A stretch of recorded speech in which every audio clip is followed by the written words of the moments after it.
উপদেষ্টাদের তুই তো গাড়ি করেছি। হাসিনাকে তুই বলতে কয়েক বছর নিছিলাম, আমি শেষে হাসিনাকে গেলে মাতারি কইতাম। আর মাতা ফারুকি প্রিয়াঙ্কা চোপড়ার বয়ফ্রেন্ড আব্দুল হামিদকে তার নেতা বলে ঘোষণা করে। দেখেন, সেই হয় বিপ্লবের পরে উপদেষ্টা, কারণ সংস্কৃতি উপদেষ্টা হওয়ার মতো লোক আর নাই। আবার দেখেন মাহফুজ, ওই যে প্রধান উপদেষ্টার বিশেষ সহকারী ছিল না, ওই আবার সারিন্দা বাজাইছে ফারুকির হইয়া, সার্টিফিকেট দিছে। মনে হয় ফারুকিরে উই ঢুকাইছে, তাছাড়া সার্টিফিকেট দিতে আগে আসে গে। যাই হোক, আসেন একজন তরুণ আন্দোলনের মাঠের কর্মীর গান শুনি। আমি মুসলমানের মেয়ে, উঠি আজানের সুরে গে, বলি থাক ইসলাম থাক, এটা মুসলমানের ডাক। যদি শয়তানেরাও থাকে, লড়ে পরাজিত করি তাকে, তবু তার অধিকারে রাখি, আমি তারও তো বিপদে থাকি, তাকে মানুষ বলে ডাকি। ছায়ান আমাদের গান গায়ে উদ্দীপ্ত করে নাই শুধু, সে মাঠেও ছিল। সে এমন কোনো লড়াই নাই যেটা ছিল না। সে সংস্কৃতি বেঁচে খায় না। ছায়ানের মতো দর্শনের পাঠ খুব অল্প মানুষের আছে। আমি তাকে ব্যক্তিগতভাবে চিনি, আমার ব্যক্তিগতভাবে বন্ধু মানুষ। বাংলাদেশে তাই সে ছায়ান হয়ে উঠতে পারছে। তার স্টুডিওতে দেখেন ফিলিস্তিনের পতাকা ঝুলে। ছায়ান সংস্কৃতি উপদেষ্টা হলে কি খারাপ হইতো? আর একজন দেখেন, এই যে শহীদুল আলম, তার অবদান কি লড়াই কম? জেলে গেছে, নির্যাতিত হয়েছে, কখনো মুখ বন্ধ করে নাই। তার ভয়েস সারা দুনিয়ায় শুনছে। তার প্রতিষ্ঠিত দৃক গ্যালারি সারা দুনিয়ায় পরিচিত। বাংলাদেশের ফটোগ্রাফিতে তিনি এক হাতে অনন্য উচ্চতায় নিয়ে গেছেন। দুর্দান্ত ইংরেজি বলেন। সারা দুনিয়ায় ওনার বন্ধুরা, হিউম্যান রাইটসে বলেন, আর্ট কালচারে বলেন, পলিটিক্সে বলেন, আমি দেখছি তাদের অনেককেই। দেখেন এই সেই অরুন্ধতী রায়ের সাথে আমাদের আর্ট কালচারের লোকদের যোগাযোগ নাই, কিন্তু উনার আছে। উনারে সংস্কৃতি উপদেষ্টা করা যেত না? সারা দেশ উল্লাস করত, আমরা খুশি হইতাম উনি সংস্কৃতি উপদেষ্টা হইলে। তাহলে ফারুকি কেন? নিশ্চয়ই কোনো বিশেষ কারণ আছে, বিশেষ উদ্দেশ্য আছে। উদ্দেশ্য হইতেছে মুজিব প্রেমীরে দিয়া ইন্ডিয়ান কালচারাল হেজিমনি আর আওয়ামী নটনটিদের পুনর্বাসন করা। আর মাহফুজ ওরা সার্টিফিকেট দিতেছে। এরা জায়গা দিবেন না। এটা জনতার সাথে, বিপ্লবের সাথে, শহীদদের জীবনের সাথে বিশ্বাসঘাতকতা। ওর জান কালা কালা করে দিবেন। এদের যেন প্রত্যেক দিন কাটে ভীতির মধ্যে। যেটি দেখবেন পচা ডিম মারবেন। মোস্তফা সারোয়ার ফারুকিরে পচা ডিম কেমনি চিন্তা হয় জানেন তো? পানির ডুবাবেন ডিম, যেটা ভাসপি সেটা ডিমগুলো পচা। কম দামে পচা ডিম বিক্রি করে মুদির দোকানগুলায়। পচা টমেটো হইলেও চলবি, কাজে লেগে যান। ওর উপদেশটাকে হান্দাই দিব আমরা। দুনিয়াত পচা ডিম, পচা টমেটো পলিটিশিয়ানদের মারা যায়, কোনো অপরাধ নাই। কেউ কইতে পারবে না যে পচা ডিম মারিস, এটা খারাপ কাম করিস, কেউ কইতে পারবে না, এমনকি ওয়েস্টেও না। আরে আমাদের দেশে তো মেকরে দিছিল থাপ্পড়, প্রেসিডেন্ট রে 3 মাসের জেল খাটছে। পলিটিশিয়ানদের পচা ডিম, পচা টমেটো মারা যায়, মারবেন। প্রফেসর ইউনূস আপনারে বলি, আপনি যে ভালসিনগুলোরে নিতেছেন তাদের একটা কাজ দেখায়, এটা কেমন কেমন সেটা দেখেন। কার রিকমেন্ডেশনে নিচ্ছেন এই সমস্ত আমি জানি না, কিন্তু এগুলো ক্যাঙ্কা মানুষ, ক্যাঙ্কা ভালসুন, এটা দেখেন। এই যে দেখেন 2024-2025 আয়কর নির্দেশিকা, মানে সবাই যে ইনকাম ট্যাক্স দিবি সেটার একটা আইন। এর মুখবন্ধে লিখিছে আভ্যন্তরীণ সম্পদ বিভাগের সচিব FCMA। যেগুলো ডিগ্রি লাগায় না সেগুলো হয় অথবা হীনমন্যতায় ভুগে, সেজন্য ডিগ্রি লাগায়।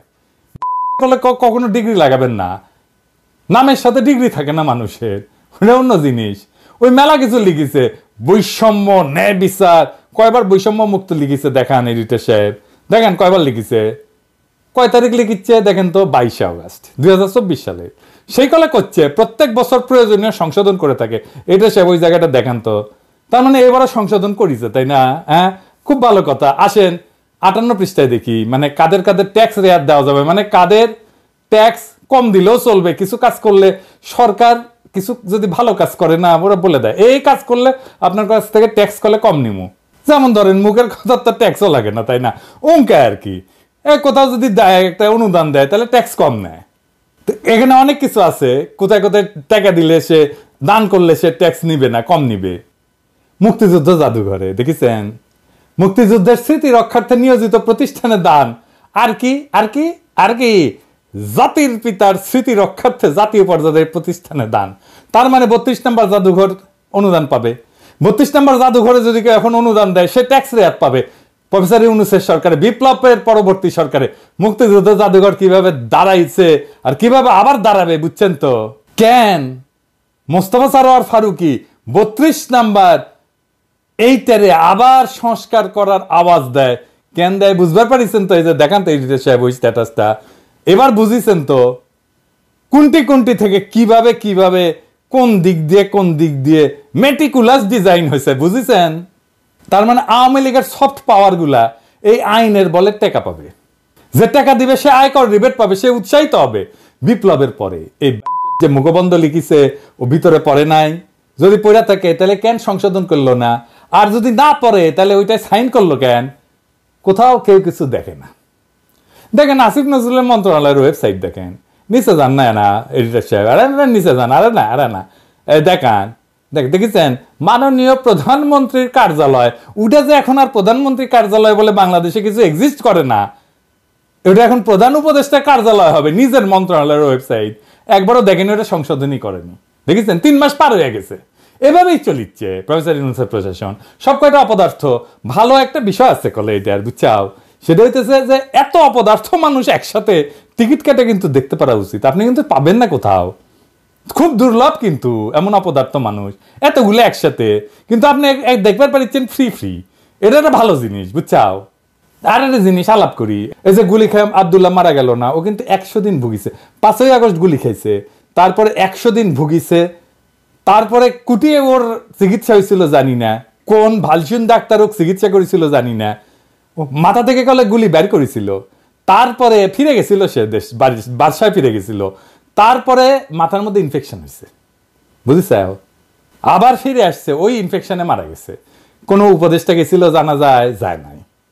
তার মরদেহের খাটিয়া তো 4 জন উপদেষ্টার বহন করা উচিত ছিল, ঠিক কিনা? যাবি ক্যাঙ্কা করিয়া, 75 ক্ষমতার চেয়ার আটকে গেছে। এই উপদেষ্টাগুলা হাসিনার চাইতে তালেবার হয়েছে। হাসিনা যেমন গণভবনে বসে বসে রাষ্ট্র চালাইতো, ঠিক এমনি হাসিনা যেমন মনে করতো যতদিন সে বাইসে আছে ক্ষমতায় থাকবে, এরা ভাবিচ্ছে চিরজীবন ক্ষমতায় থাকবে। এরা ক্ষমতা থেকে গেলা এতে কি যে আছে কপালে আল্লাহ মানুষ, এরা বাইরে হতে পারবে কিনা ঘর থেকে কে জানে। আমি তো আমার এপিসোডের শেষে একজন শহীদের গল্প বলি। আজ একজন শহীদের গল্প বলি। 6.5 বছর বয়সী মেয়েটির নাম রিয়া গো। মা বাবার সঙ্গে থাকতো নারায়ণগঞ্জ সদরের নয়ামাটি এলাকায়। 4 তলা বাড়ির ওপরের তলায় থাকতো ওরা। আন্দোলনের রেশ নারায়ণগঞ্জেও ছড়িয়ে পড়েছিল। শুক্রবার বিকেলে নয়ামাটি এলাকায় চলছিল সংঘাত আর গোলাগুলি। সেই গুলিতেই প্রাণ গেল ছোট্ট রিয়ার। দীপক কুমার গোপ ও বিউটি ঘোষ দম্পতির একমাত্র সন্তান ছিল রিয়া। স্থানীয় একটি রড সিমেন্টের দোকানে ব্যবস্থাপকের কাজ করেন দীপক। বিয়ের 5 বছর পরে এ দম্পতির ঘর আলো করে আসে রিয়া। এবছরই ভর্তি হয়েছিল স্থানীয় একটি প্রাথমিক বিদ্যালয়ে। ঢাকা মেডিকেল কলেজ হাসপাতালের মর্গের সামনে অপেক্ষা করছিলেন দীপক কুমার, সঙ্গে ছিলেন আরও স্বজনেরা। কথা হয় রিয়ার এক স্বজনের সঙ্গে। তিনি বলেন, বাসার ছাদে খেলতে গিয়ে বাবার কোলেই গুলিবিদ্ধ হয় মেয়েটা। এর চেয়ে কষ্টের আর কি হতে পারে? হেলিকপ্টার থেকে ছোড়া গুলিতে প্রাণ গেছে এমন অনেকের, তাদের খুঁজে বের করা হয়নি। 3 মাস পার হয়ে গেলেও খোঁজ মেলেনি সেই স্নাইপারদের যারা নির্বিচারে দূর থেকে টার্গেট করে আমাদের বাচ্চাদের মেরেছে। আমরা ইতিহাস বলে যাব, সারা দেশের মানুষ জানবে ক্ষমতার মসনদে বসে কিছু অদক্ষ এবং লোভী মানুষ কিভাবে একটা রক্তাক্ত বিপ্লবকে ব্যর্থ করে দিল। তবু আমরা জ্বালিয়ে রাখবো আশা, হয়তো আবার একদিন জেগে উঠবে পুরো দেশ। আমরা অসমাপ্ত বিপ্লবকে সম্পন্ন করব, দেশের মানুষকে সাথে নিয়ে রাষ্ট্রের মালিকানা তুলে দেব দরিদ্র নিম্নবিত্তের হাতে। আমি আমার এই স্বপ্ন কখনো লুকাই না।